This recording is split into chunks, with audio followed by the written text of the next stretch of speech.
Hey guys, welcome back to my channel, and this is the recap of game 13 in the World FIDE Championship matches in Singapore 2024. So, as you know, Ding just managed to come back, in a very stunning and unpredictable way, right? In game 12, with I think one of the best game he played in the last like 2 to 3 years, probably, or maybe one of the best game in his career, I guess. So, only 2 games left. We have a break after game 12, so now only 2 games right here. People need to, like both players must try to do their best, right? So it's gonna be so damn interesting. And let's take a look here to see the final 2 games. Who's gonna be world champion? Will the game get to tie breaks? And all the questions will be answered after these 2 games. So let's go to game 13 first. So here in game 13, Gukesh is white, and this is his last white in the classical matches, right? He played e4 again, e6. Okay, so this is not coming as a surprise, as Ding has played this in the whole match. I guess, maybe to avoid some prep, is it like a better idea to play something else? I don't even know. But in the match, Ding decided to just play the French. d4, d5, c3, knight f6, e5, knight d7, knight c2, c5. So here, I think if you guys remember, in game 1, Gukesh played f4, right? So this is a bit different, I think so. But here, in the match, this one is knight e2, c5, c3, right here, f4 now I think might transpose to game 1. But here in the game, Gukesh and his team prepare a new and fresh ideas. a3. To be honest, it's not super fresh because, if you find it on .com, there are still 20 games being played here.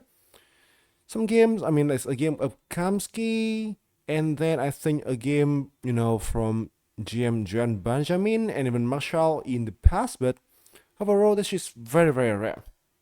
I guess the idea here by white is trying to cover b4 square here, just in case. Also, b4 may become a pawn push, that can be very useful. And expand on the queen side later on. So in the game, e7, e3, defend the center. It's a way, right? Okay, I just realized that my cam is frozen. Luckily, I can still check here as well too. So my cam is back here on the spot. Okay, back here. Sorry for like 2 seconds of, something wrong. So, in the game, here Ding went deep thought. What is quite clear here is that Ding, at this point, he knew that he was under some sorts of preparation, right? f6 is always very annoying and can be met by knight f4 when the pawn here is in trouble, right? Like has f6, but here it's hard for him to carry it out. At this point, so the engine also indicates that the best way to play is like a5, a4, trying to go for queen b6, which is somewhat similar as the idea in the first game, right? But I guess that Ding was a bit worried about being prepared. In the game, he spent a long time and he played different ideas. b6. But the idea here is to go for knight c4 and trying to, I guess, attack the bishop on a3, right? But somehow, you can see here that after just 8 moves, Ding is down nearly an hour on the clock, which was so fun, right? I think once again we can see a game that Ding got kind of unprepared in the opening. Also, a little bit sorry for you guys that you may hear my voice not very normal. I am having I'm a little bit under the weather right now. The weather is changing right here in my country, so it's what it is. So, in the game, knight a4, cd4 to the pawn, and c4. Well, a logical follow-up after the b6, right? Takes, knight g2. This one is a little bit, I think, too cautious for Gukesh, which may not be that required. I think here, so queen g4 right away is more typical. It's more like the strategy of this slide. Knight d4 is not working because of castles. The pin is here and the pawn here also seems hanging, right? Which is looking very annoying. g6 also can be played here, and these squares here can be explored later on, right? h4 can also become a threat. So queen g4 here and castles and knife 3. I think we just give white a pretty good play in the king side. He can go for some strong attack later on. And this one I think is more like it. In the game knight g2 probably is fine as well too. But this one maybe a bit too slow. b5. Fair enough. Defend the pawn. And ready to get bishop here to the main diagonal at some point. Let's see castles first. Castles. Let's see 3. b8 defend the pawn as well. b4 is like the engine move, but somehow I don't like it. From human point of view, it seems to weaken the pawn chain a little bit, right? So probably still like it. b8 was played quickly by Ding. h5.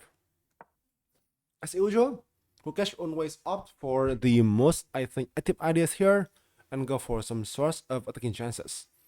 So now, instead of trying to play something slow like rook e1 or trying to prepare f4, he wants to play queen g4, knight h5 and attacking on the king side again.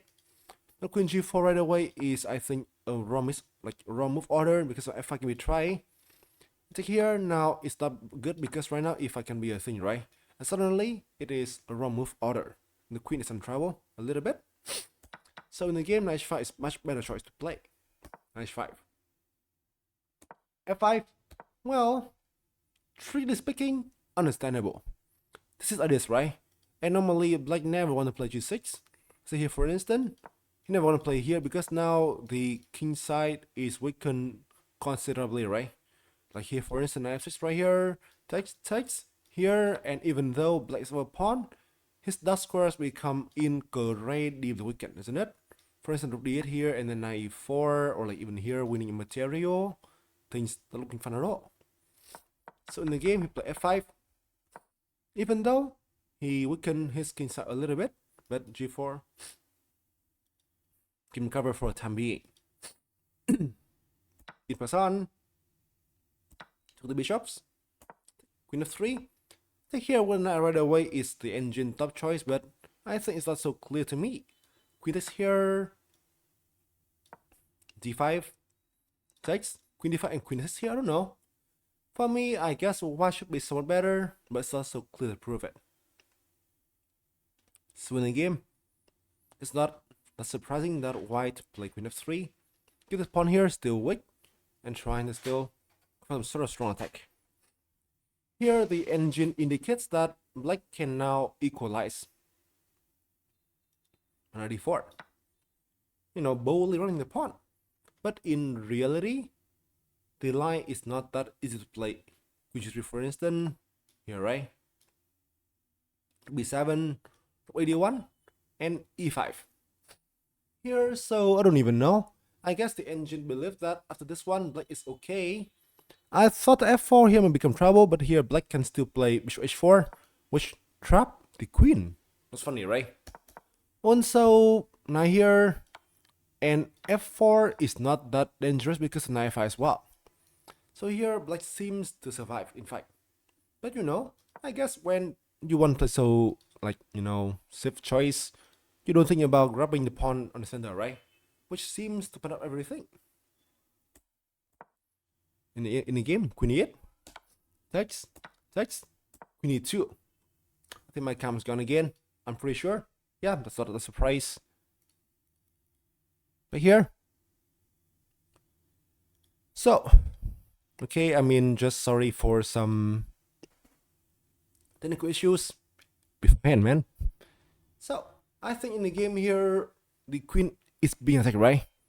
Queen g3 here may be your first instinct, but this is bad because right now, black can gain a tempo to go for an attack here right away on the g2 squares. So queen e2 is a strong and a great positional move.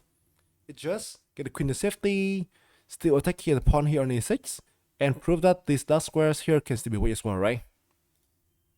In the game, e6, and f3, this one in fact is really a strong positional choice. With this, the main thing here is that now this diagonal is kind of restricted, right? Also, knight e4 can be tried, the knight can be brought to the center, the bishop can be relocated. So this is a very strong multi-purpose move. In the game, through f8, get away from the attack, right? With knight e4. But now you can see here after move 20, they managed to get a time become equal again, right? Which once again is what he can do most of the time. But still, white version should be somewhat still preferred because, you know, he got, I think, a stronger pieces a little bit. And moreover, I think black pieces, they are still under some weakness. 1 second. In the game, rook d1, rook out for 2. Fair enough. So d5 can be considered, right? And somehow, white pieces are much more harmonious. Knight 7 was still in the game, I think, after some thoughts. Somehow d5 looks like annoying, right? A6 here may be better, I guess, but even here, I guess, I think the play for white still much better, right? Much easier as well too. So in the game, knight 7, he wants to bring knight to f5, d5. But here, Gukesh just made a very strong move. Bishop f4? Question mark. Bishop now is brought to e5 with tempo. For f4, obviously, it loses right away here, right? When the queen here go for double attack. So this one here comes to plan. Rook b6. c5 7 here with tempo. Here, so this one is best move here by the engine, but even here, I feel like now with this move here, right? Like, you know, I think white play still looks much more, I think, better. This pawn can become a weakness, and bishop here looks quite dominant, isn't it?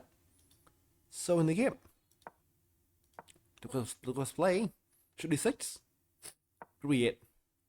And now, I don't know, I feel like Gukesh was a little bit hasty. Maybe rook e1 is better somewhat, or try and placement slow a little bit. But then in the game, what he went for looks also understandable as well. I think it's hard to really evaluate fully, like precisely at this point. Like here you go for bishop e7. Use the bishop. Think e7. Even though it seems like you're exchanging a strong bishop for a weaker mana piece, right? But in the meantime, now you are left with a stronger knight compared to bad bishops, and d5 now looks like a stronger threat. So I don't know, like from human point of view, this also looks pretty good. So hard to say, right? So in the game, this queen e5, activate the queen, a6, and d5. Finally, white goes for this. In fact, this one is not the best choice for sure. The engine still prefers some slow play, like maybe like h4, h5, or rook e1 for instance. But here, you know, d5 just like seems logical with all of what Gukesh prepared earlier. e5, queen e5, queen e6 here, queen c5 over the queen threats. To be honest, the play for white still feels much easier as well, right? He got like, I mean, strong pressure on the back rank. Somehow white pieces, black pieces seems a little bit weak as well too. Things clearly seems like still hard to play for play at this point. Rook e8, defend against back rank, cut up only move. Rook d1, threat the queen, and try to win a 2. Here's the best defense is queen e1, but this one I think is pretty hard to play for human. Here, and kf2, even here, it looks so damn bad for black, right? But he can still play the best move. But he needs to play a series of only move. Rook b7, 96. Rook e2 here actually is lost. This is the only way to play rook e5. And here, right? And here. But for me, this one doesn't look easy at all. Queen e5 rook d8 here looks also pretty funny, right? Can be tried. But, you know, I guess the thing you see here is like, for instance, you play here in g3, rook e5, right? Queen d4. And now it is GG. Because you can't defend against one piece at the same time, right? But earlier, if you play like rook e5, queen d4, right? Rook e2, and now you are in a good shape, right? So, that's why here, black need to play very precisely. And it's not easy at all for human being. And even though you can see here, Ding also went down time a lot, right? Queen of 7. So now I think this came the best chance for Gukesh to go for initiative in the game, which he missed, but once again I think it's fair. So now the best way to play is consider knight rook here first and knight e4 with this triple attack. You know, royal fork, right? Here for instance, queen d7 checks, queen d5 checks here, queen d6 here lose by this brilliancy, when now it is dead loss. So must be it here, checks, kf8, rook d1. And you can see differences between both pieces, right? White on the equal material got much more attacking chances at the pieces and on good things, isn't it? So somehow in the game, we just play knight e4, which also looks quite promising, right? And I think we need to understand his mindset. He wants to keep as many pieces on the board as he can. So this one looks also pretty fair. Ding now must face a UV battle to defend and need to find once again only moves, but he surprisingly found it in the game. With it, exclamation mark. The only defense, 36. The only way to justify the attack. To here again, once again, only defense. Here and then black is okay, right? So this is not the way to try. Queen e5. Keep queen on the board here. Queen f6. Check and d5. Kh8. Now yet here can remember queen b6, you know? So you can hesitate. e5.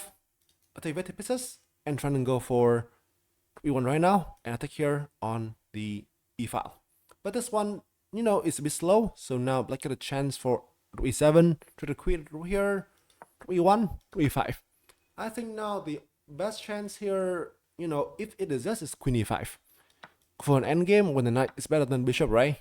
But even here, I think to get a win will still require some, I think, very tough work. In the game, Gukesh just play here quickly. Once again, understandable. e6, queen c5, go for the bishop right here. Shoot d7, knight e4, attack the queen, and progression this one too. Queen f4, once again, only move. Queen e7, attack the bishop here as well, right? So now black must be somewhat careful. Like queen c1 here looks a bit scary, I guess. Here, queen g3, and this one, even though it may hold, this might not be a lot easy to calculate when you're down in time, right? Also, bishop f5 here, I guess. I think my count's gone again, I guess so. 1 second. Yep, I know that. So here, I guess rook to c7 can also become annoying as well when this one is on defense, right? But in the game, then in move 40, just once again play the best move, and I think the safest one. Bishop f5, exclamation mark. Now, move 40 has been reached. Each player get 30 minutes extra, and now, ding, fully managed to equalize.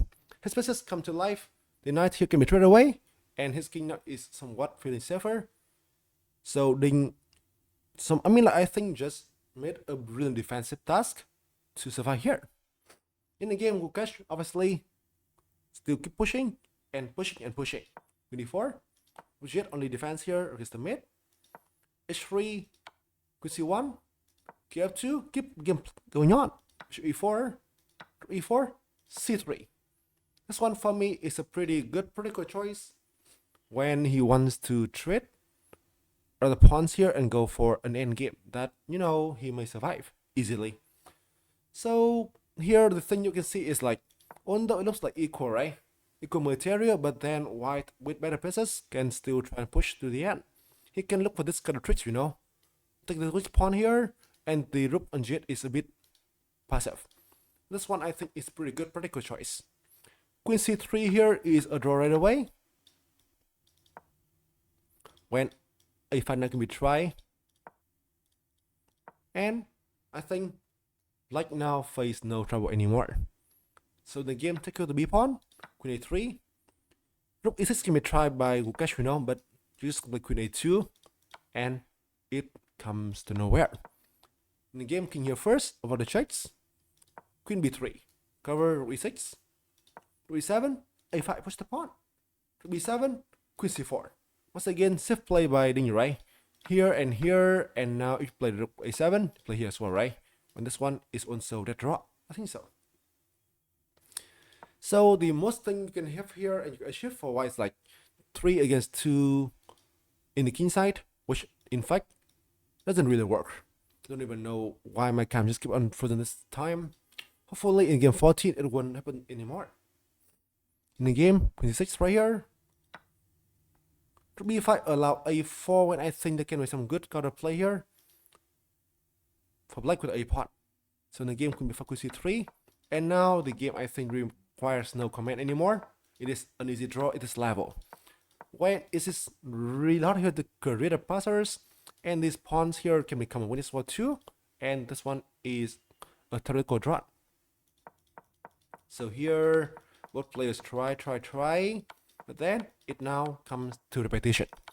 So in this game, what we can see, first of all, I think we need to give credit for Gukesh and his team for always finding some great ideas in the opening, a cool idea, and that it forced Ding to be very careful, right? We can see that Ding's team and Ding himself always got out prepared in opening, always must find some good ideas to get it out of the opening without being prepped, isn't it? And he went down spot 2 a lot. That's the thing. Second, so we need to also give credit for Ding for his, I think, super resilient defense. He was in trouble, he was at one time, but then his defense was very nice, right? And he survived the game with some really great practical choice. This one, as you can see, is like Gukesh always want to go for the win in the game.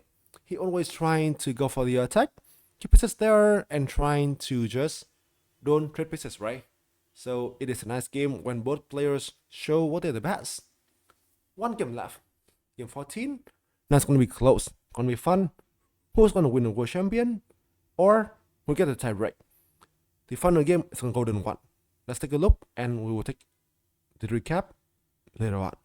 Hopefully you enjoy the game, and I'm sorry for some sorts of technical issue today. Hopefully in game 14 it won't happen anymore. Also sorry for my voice, as I mentioned earlier, a bit under the weather, right? See you later, and then peace.